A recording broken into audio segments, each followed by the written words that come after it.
He never imagined that silence could be louder than a city, but the first night in the American jungle proved him wrong. The air was thick, alive, breathing around him, and every sound carried meaning. Leaves moved without wind, branches cracked without warning, and somewhere in the distance, something unseen watched him. Ethan sat near a small fire he had barely managed to light, his hands still shaking not from the cold, but from the realization that there was no turning back. The life he had known, traffic lights, office deadlines, unread messages, forced smiles, felt like it belonged to another person. Here, in the jungle, nothing cared about who he used to be. Nature did not recognize degrees, bank accounts, or social status. It only recognized presence, awareness, and survival. Back in America, Ethan had been invisible in plain sight. He worked in a corporate building where glass walls reflected people who no longer recognized themselves. Every morning began with alarms he hated and coffee he didn't taste. Conversations felt scripted, laughter felt forced, and ambition felt borrowed. People around him talked about promotions and vacations, but no one talked about peace.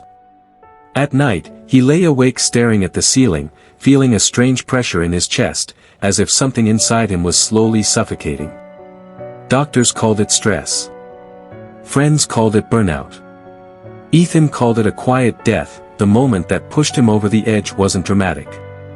There was no accident, no argument, no heartbreak.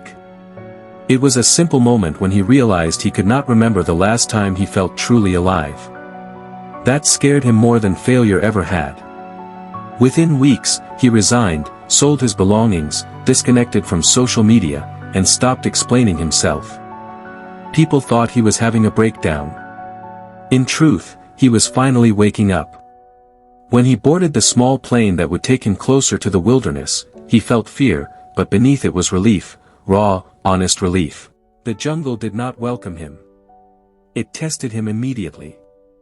The heat drained his strength, insects claimed his skin, and hunger reminded him how dependent modern life had made him. The first days were chaos. He built shelters that collapsed, gathered food that made him sick, and walked paths that led nowhere. At night, darkness pressed in from all sides, and fear crept into his thoughts, whispering regrets. He questioned his decision constantly. But every time doubt grew loud, the memory of his old life felt heavier, darker, more suffocating than the jungle itself. Time moved differently there. Days were measured by sunlight and survival, not clocks. Slowly, Ethan learned to observe instead of rush. He noticed patterns in animal movement, changes in the wind, and the language of the forest. Hunger sharpened his senses. Silence taught him patience. Pain taught him humility.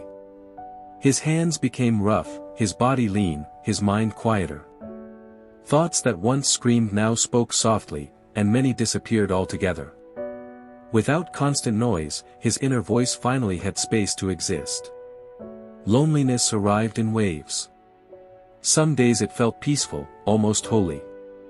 Other days it crushed him. He missed human voices, simple conversations, the warmth of shared laughter.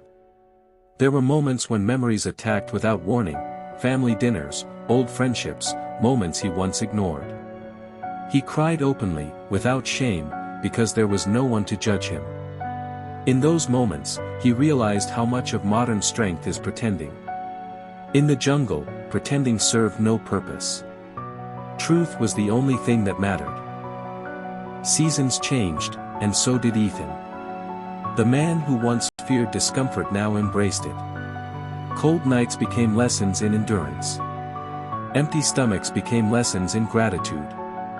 Danger became a teacher instead of an enemy. He learned that fear never truly disappears, it only changes form. In the city, fear hid behind bills, expectations, and comparisons. In the jungle, fear was honest. It warned him, protected him, and reminded him he was alive. There were days of beauty so overwhelming they felt unreal.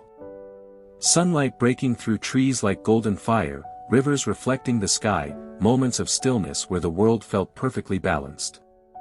In those moments, Ethan understood something simple yet profound: happiness was never meant to be chased. It appears quietly when you stop running. The jungle did not give him answers. It gave him clarity. Years passed without him counting.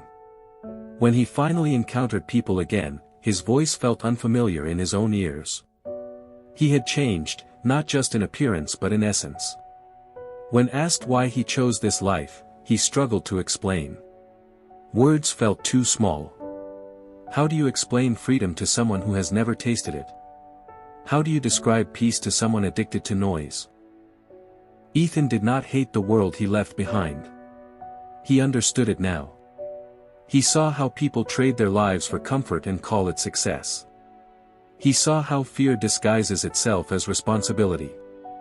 And he knew that not everyone needed to leave society to find meaning, but everyone needed to face themselves. The jungle forced him to do that. Without distractions, without masks, without escape. In the end, his story was not about abandoning civilization. It was about remembering what it means to be human. To listen. To feel. To exist without constant validation. The jungle didn't save him.